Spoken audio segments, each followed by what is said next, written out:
Meritíssimo. Trabalharei de graça pelo resto da minha vida. Limpe sua casa, lave seu carro, o que quiser.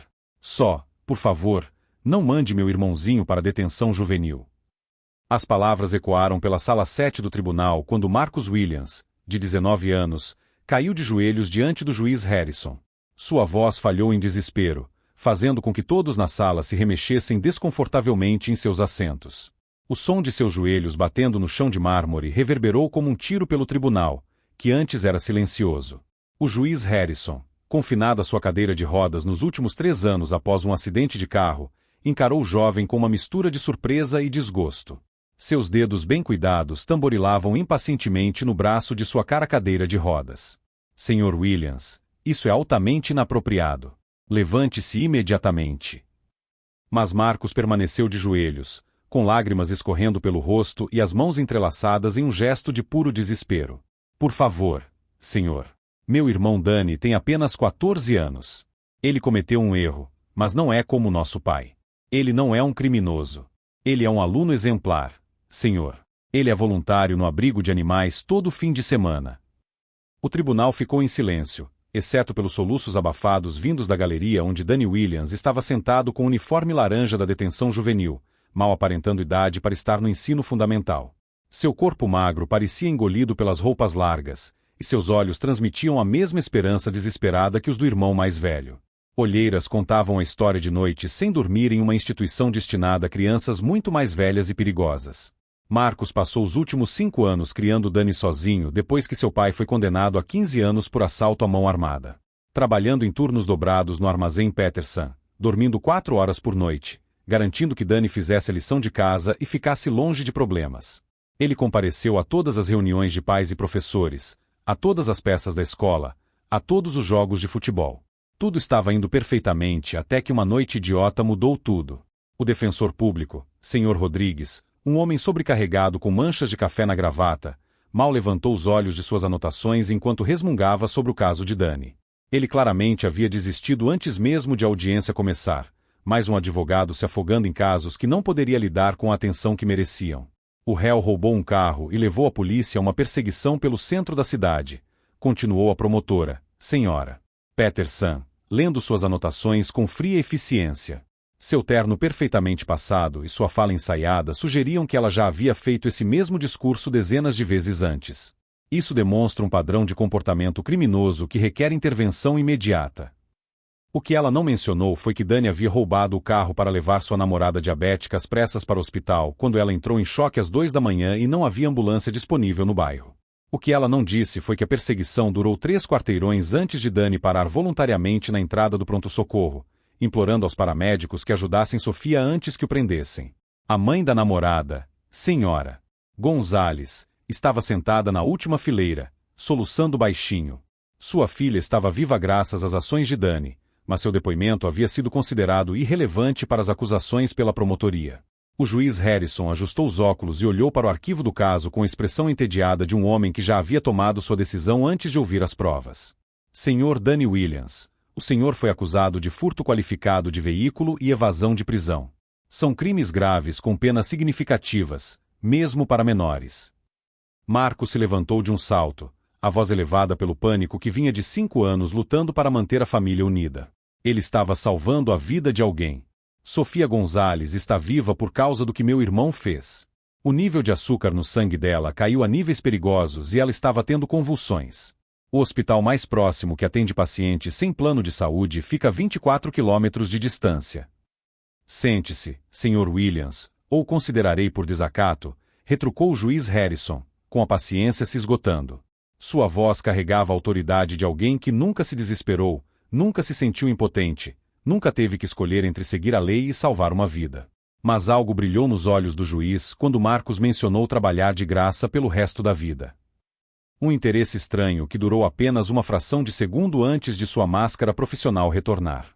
Seus dedos pararam de tamborilar na cadeira de rodas e ele se inclinou ligeiramente para a frente, como se Marcos tivesse dito algo inesperadamente intrigante.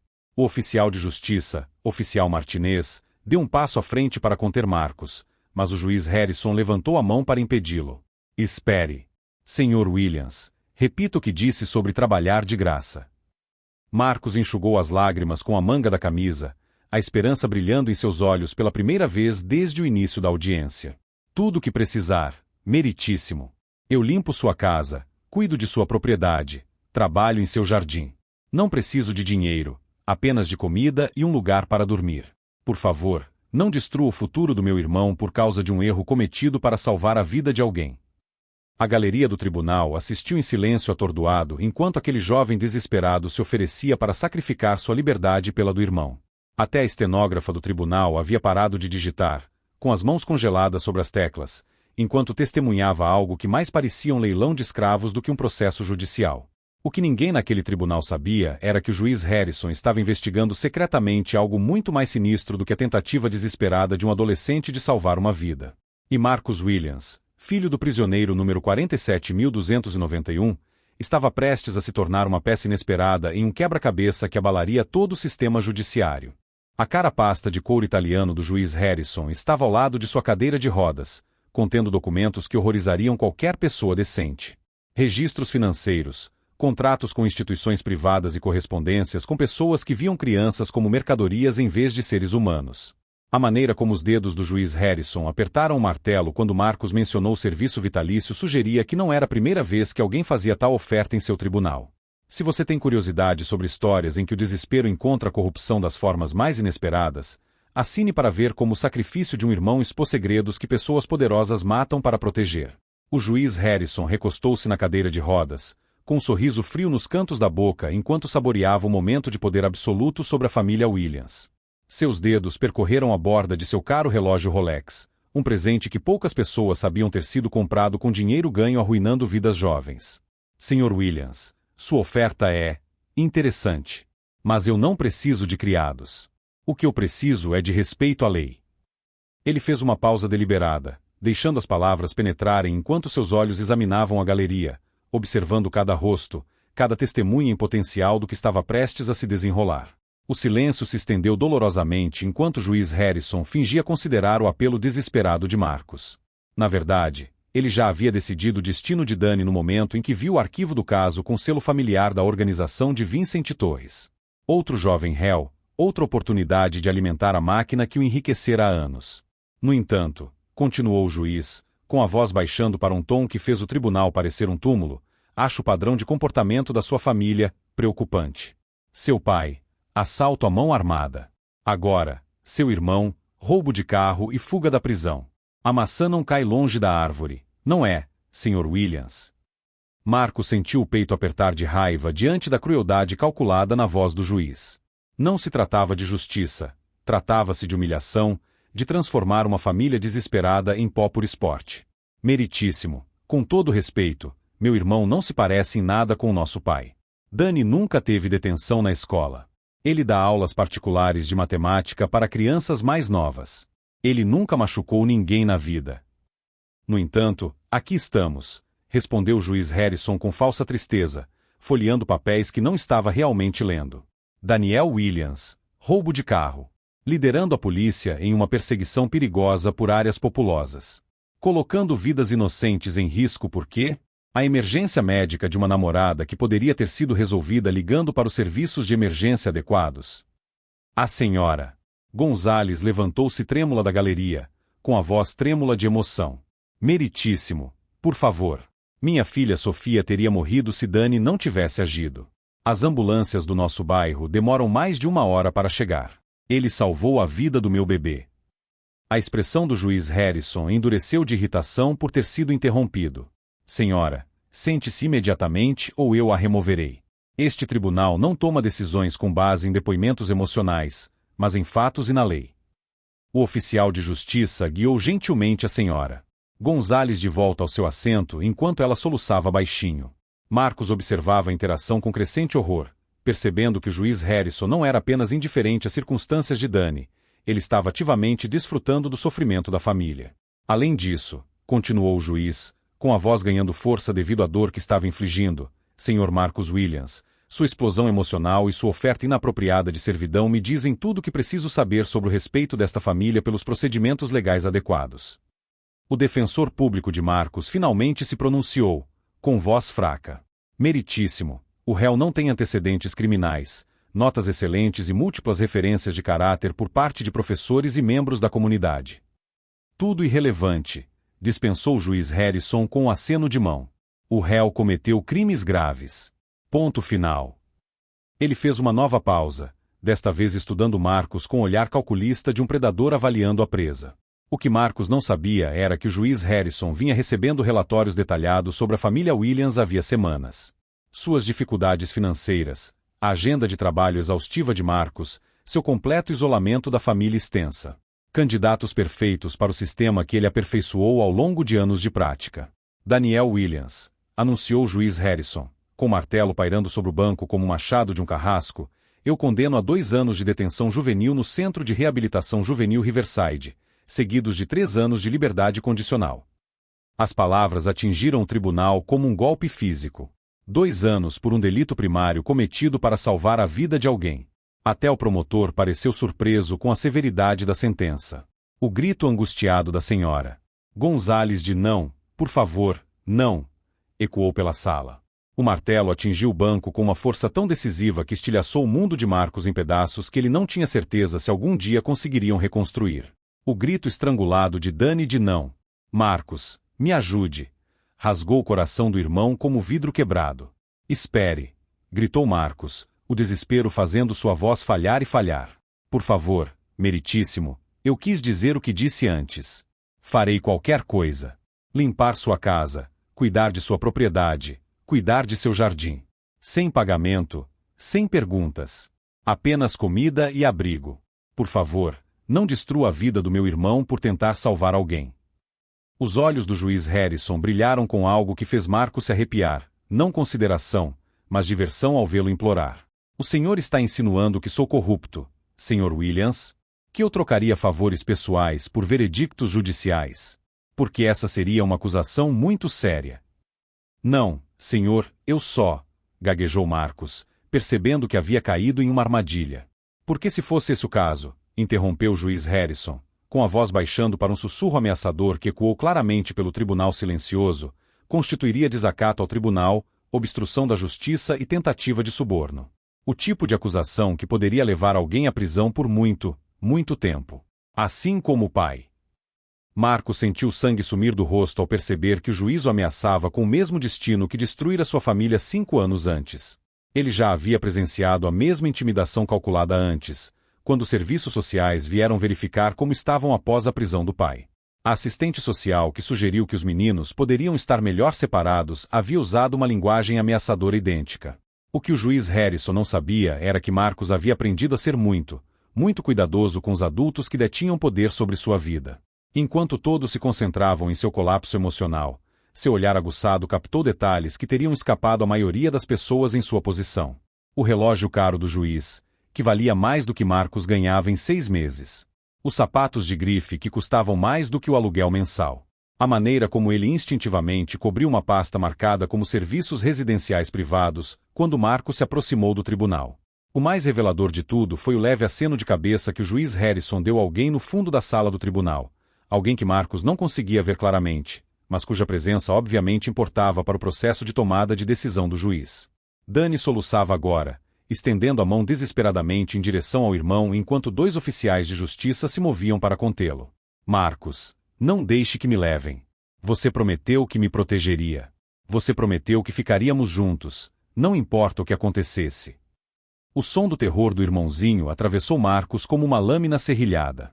Era o mesmo garoto que ainda verificava as fechaduras 2 vezes antes de dormir porque o pai costumava trazer pessoas perigosas para o apartamento. O mesmo garoto que aprenderá sozinho a cozinhar refeições elaboradas aos 9 anos porque alguém tinha que fazer o jantar quando Marcos trabalhava em turnos de 16 horas para se manter. "Meritíssimo", Marcos tentou mais uma vez, com a voz quase um sussurro, lutando contra as lágrimas que ameaçavam destruí-lo completamente. Ele é apenas uma criança que tentou salvar a vida de alguém. "Por favor, tenha misericórdia." A expressão do juiz Harrison tornou-se glacial, toda a pretensão de consideração judicial desaparecendo completamente. "Sr. Williams, os antecedentes criminais da sua família falam por si. Seu pai, assalto à mão armada com arma letal. Agora, seu irmão, roubo de carro e fuga da prisão. O padrão é abundantemente claro para qualquer pessoa com olhos para ver. Mas Marcos captou algo no tom do juiz que outros não perceberam, uma fala ensaiada e ensaiada, como se ele já tivesse feito esse mesmo discurso várias vezes antes para outras famílias desesperadas. Quantos outros irmãos e irmãs foram separados pelo martelo deste homem?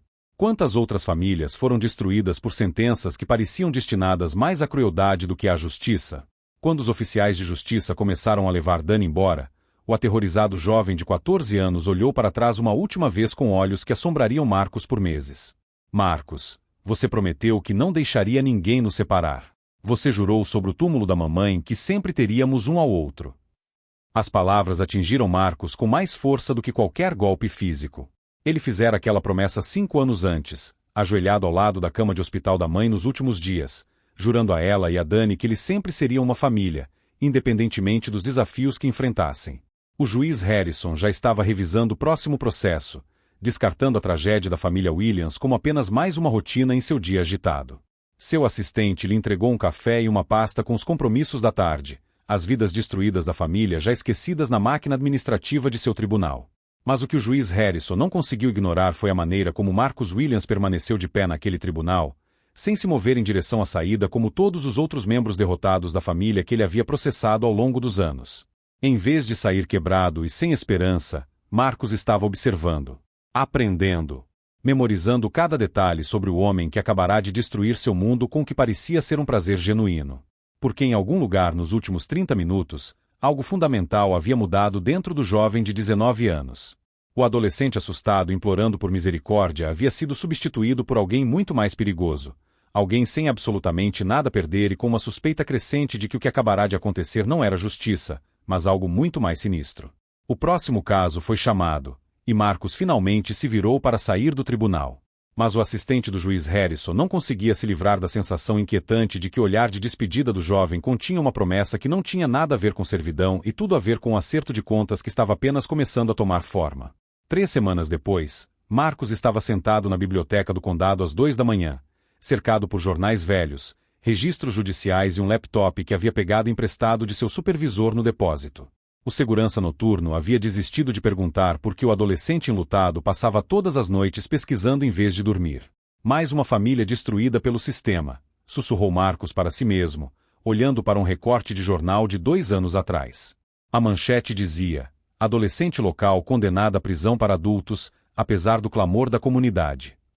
O caso era estranhamente familiar. Maria Santos, de 16 anos, fora flagrada com a maconha do namorado, mal o suficiente para uso pessoal.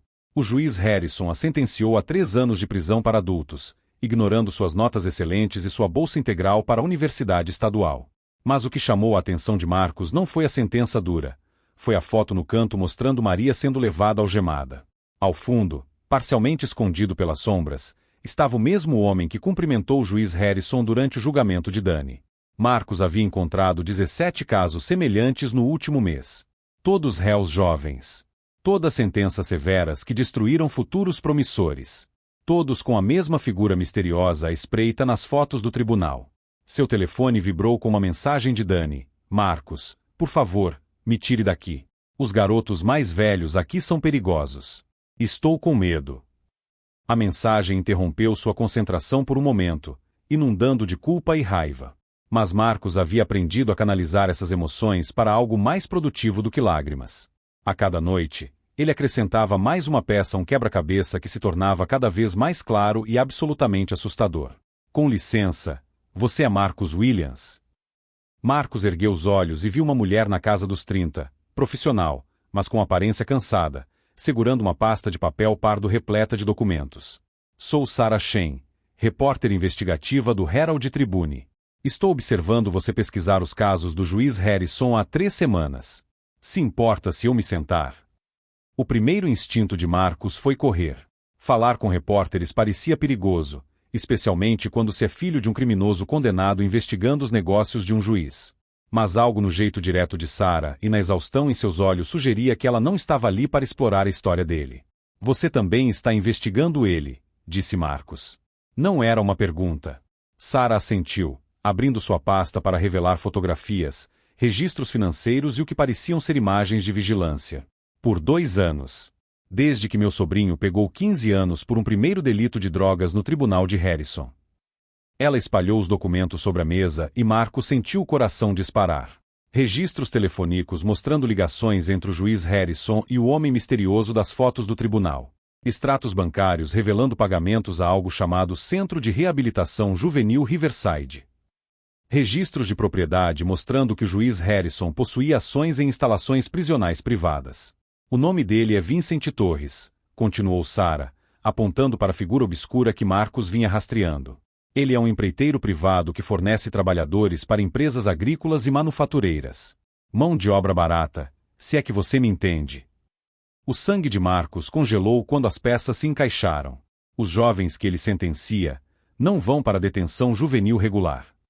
O Centro de Reabilitação Juvenil Riverside é um campo de trabalho, confirmou Sarah. Tecnicamente legal, comercializado como construção de caráter por meio do trabalho honesto. Mas os jovens trabalham em turnos de 12 horas colhendo alimentos e fabricando produtos para empresas que pagam Torres, que paga Harrison. A sala pareceu girar quando Marcos percebeu o que havia acontecido com Danny. Seu irmão mais novo não estava apenas preso, ele estava sendo usado como escravo para enriquecer dois homens corruptos. Por que você não publicou esta história? Perguntou Marcos, com a voz mal controlada. A expressão de Sarah se obscureceu. Porque Torres tem conexões em todos os lugares. Polícia, serviço social, outros juízes. O último repórter que chegou perto demais teve provas que desapareceram de seu escritório e acabou enfrentando acusações falsas de agressão. Preciso de provas que não possam ser roubadas ou desacreditadas. Marcos olhou para os documentos, com a mente a mil. O juiz Harrison achou que estava lidando com apenas mais um adolescente destruído, mais um familiar em luto que acabaria desistindo e seguindo em frente. O que o juiz não sabia era que Marcos tinha algo que a maioria das pessoas não tinha: 5 anos de experiência sobrevivendo em um sistema criado para esmagar pessoas como ele.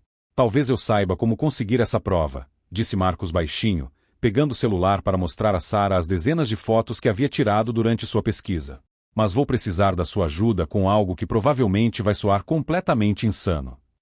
Sarah olhou para as fotos, depois para a expressão determinada de Marcos, e sorriu lentamente. Garoto, depois de 2 anos perseguindo essa história, insano pode ser exatamente o que precisamos. O que nenhum dos dois sabia era que Vincent Torres vinha observando as visitas noturnas de Marcos à biblioteca na última semana. E no dia seguinte, ele planejava tornar o reencontro dos irmãos Williams muito mais permanente do que qualquer um deles jamais desejaria.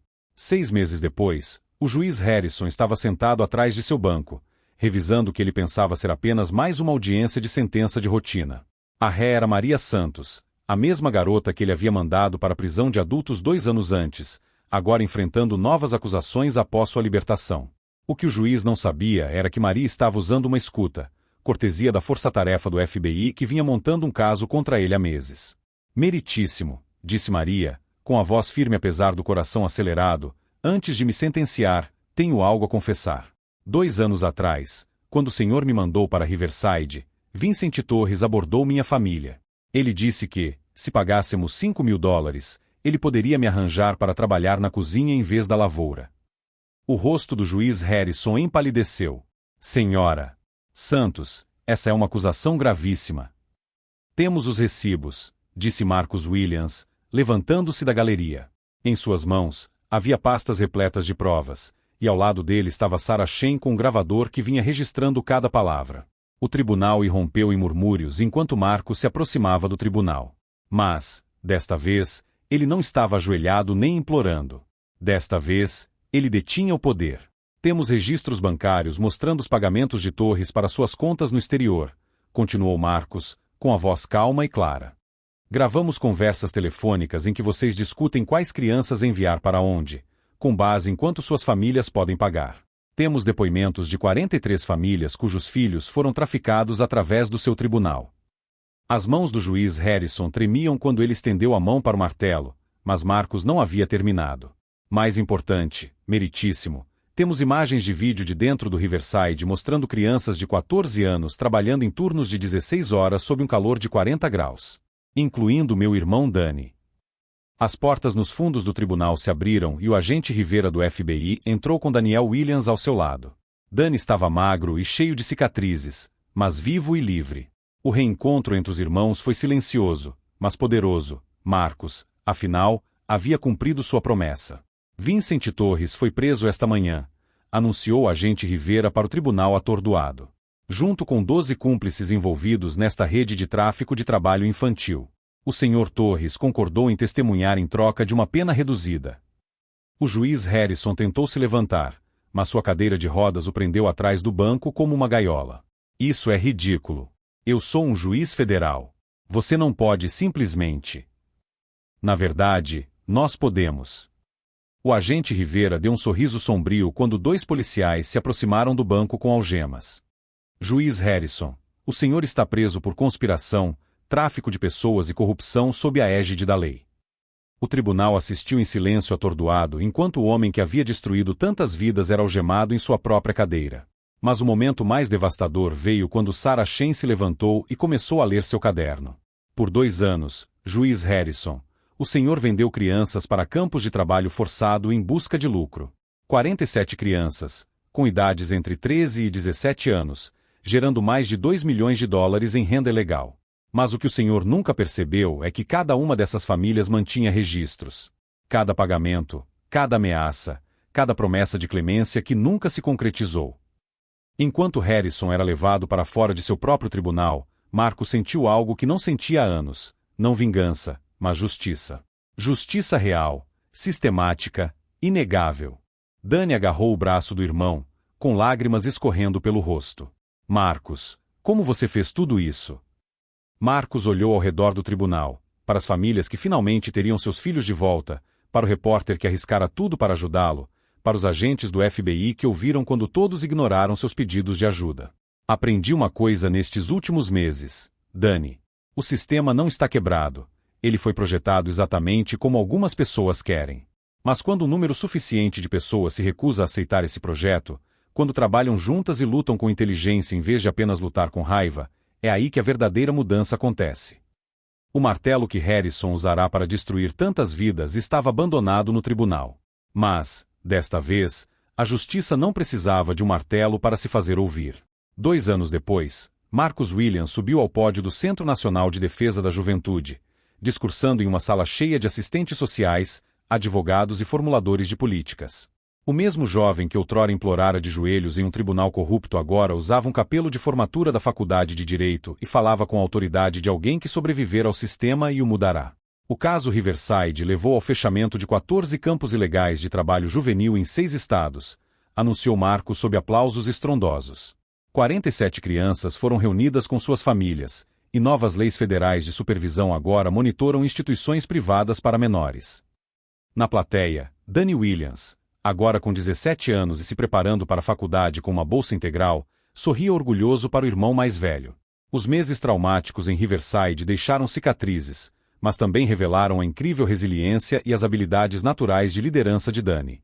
Ele agora passava seu tempo livre orientando outros jovens que haviam passado pelo sistema. Sarah Shen, que havia ganhado um prêmio Pulitzer por sua denúncia da rede de tráfico, levantou a mão da sessão de imprensa. Marcos, o que aconteceu com o juiz Harrison e Vincent Torres?